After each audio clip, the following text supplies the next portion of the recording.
Last game that we're talking about, let's turn back the clock. Let's very quickly talk about Thursday Night Football because you've already seen a lot of analysis and everything. We've digested that game. And the Bucs blew it at the end, so I don't want to talk about it a lot. The Falcons win this game 36-30 here in this game. We'll talk about the Falcons' top 5 graded players. Wide receiver Drake London's at the top of the list at an 84.4. Offensive guard Chris Lidstrom with an 80.8. Safety Jesse Bates with a 72.2. David Onyemata with a 70.3. And then cornerback A.J. Terrell with a 66.8. Kirk Cousins would have been at the very top of that list with an 85.3. On the other side of things, Mike Evans was the top-graded Tampa Bay Buccaneer at an 83.4. Edge rusher Yaya Diaby with a 78.2. Running back Rashad White with a 75.9. Offensive tackle Justin School with a 73.6. Cornerback Isaiah McCollum with a 73.4. And then Baker Mayfield would have also been at the very top of this list with a 90.7. Overall grade in this one. Falcons win it. What was the story here? You want to go first? We pretty much have the same thing. If you want to go, if you want to get it off, if you want to get it off your chest. Yeah, I mean the Bucs were terrible in coverage in this game, and it's becoming alarming because they were also terrible in coverage against the Denver Broncos, and they shouldn't have been that bad in it. I understand that they don't have Antoine Winfield Jr., but I get some stats to just talk about how bad the Bucs were in coverage. Obviously, you have the Kirk Cousins numbers. He passed for over 500 yards, so. Just raw common stats. When a guy passed for over 500 yards, guess what? You didn't have a great day in coverage. But some more stats on top of that. Out of the 58 attempts that Kirk Cousins had in this game, 37 were open targets. 37. That's nuts. They gave up 14 plays of 15 yards or more in this game.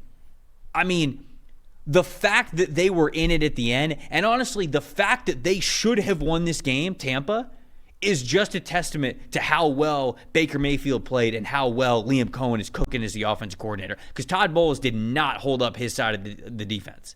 It was a terrible day for Bucs coverage, and those are more statistics. That, of course, told the whole story because if you let a guy pass for more than 500 yards on you, yeah, guess what? You're probably going to lose. Yeah, no, for sure, and it's the same thing. It just has to be, right? And a 54.6 team coverage grade. Their lowest since week 11 of last year, which I think was against San Francisco, which makes a lot of sense. It was a rough one. I mean, I'll stick with that, and I'll go specifically to most disappointing real quick. The linebackers, look, Servassier Dennis was out for this game, and there's a dynamic with the Bucs where KJ Britt comes out on third down and Servassier Dennis comes in. Former safety converted to linebacker, a little more athletic in coverage, and we know Levante David's usually great, but look, these two Levante David and KJ Britt with Dennis out had to play all the coverage snaps.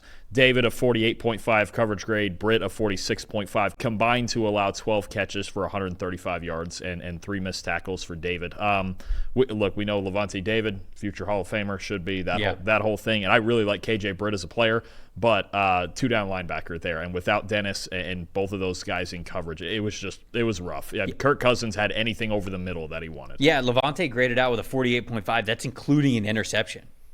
So, that tells you how bad his day was. It was an uncharacteristically bad day for Levante David. My most impressive, though, I do want to give some Atlanta Falcons their flowers here. Darnell Mooney is one of them. 16 targets in this game for Darnell Mooney. 9 receptions, 105 receiving yards, and 2 touchdowns. Those 16 targets was tied for a career high for Mooney, and the 9 receptions were the third most single-game number of his career. So Mooney was a monster, including that one of those touchdowns where Kirk threw it to him in like double coverage. If you want, you could also call it triple coverage, and he somehow came down with that bad boy in the end zone. An unbelievable night from Darnell Mooney. So hats off to him. He was the most impressive for me. Who was the most impressive for you? It has to be Kirk Cousins. I'll give you credit too with Mooney. He's had a resurgent year. Yep. Big time. He had a rough year last year. No doubt. He's having a big time resurgence. No, it has to be Kirk Cousins. I mean, look.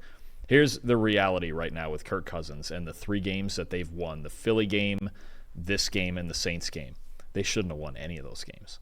Any of them. And if they had last year's quarterback situation with these 5 games, they wouldn't have a prayer. They would be 0-5. No question. Yeah. And they're 3-2 and leading the division of 509 passing yards, 83.5 passing grade. That last one there is the big one. 89.4 grade under pressure. Yep. For him, a guy who doesn't move much anyway, on a torn Achilles, and who has a history of being one of those guys who's like, hey, just get to him, and he can't throw off platform, and he's 10 for 15 for a $141 and a touchdown under pressure. I mean, look, and Todd Bowles a lot of times brings all the weird looks and the blitzes and everything he brings. He's going to manufacture pressure, but when they got it on Cousins, he got even better in this game. It just spectacular. I mean, this really I don't think there's any other options here. I mean, he's been everything they've hoped for, even as they're trying to figure out what their offense looks like and figure out the run game and how to balance it and what to give Cousins. But 3 times already in games they should have lost, he's got them to a win. So you can already see within 5 games the value of having him over the guys they had last year. My most disappointing is Tampa's entire final 2 minutes and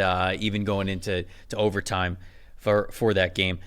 Look, it should have never happened like that, right? I felt so bad for Bucky Irving too with that fumble. Yeah, that game really should have ended right there when he got that first. I felt so bad for him because he's been playing so well. No, and you're right, and it was tough for Irving with the fumble, but Levante David picks off that football. There's a minute 51 left in the game. It should have been over then. Now you have to pick up a first down, but it was a terrible sequence. It was basically worst case scenario on offense where they got themselves out of field goal range and they should have been right in field goal range to ice the game anyways, and that should have been it.